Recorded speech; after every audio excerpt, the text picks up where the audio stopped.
এখন আজকে একটা নতুন রেসিপি নিয়ে আবারও হাজির হলাম। দেখেই বুঝতে পারছি আমি কী বানাতে চলেছি। ওই জন্য একদম লোটে মাছগুলো নুন হলুদ আর সর্ষের তেল দিয়ে মাখিয়ে রেখেছি।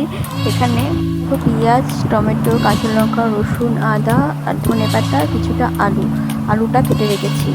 আমি মিক্সিতে সব মশলাগুলো পেস্ট করে নিচ্ছি।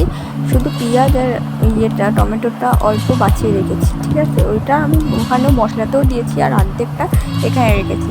দেখো আমি আলুটা নুন হলুদ দিয়ে হালকা ভাজা করে নিলাম।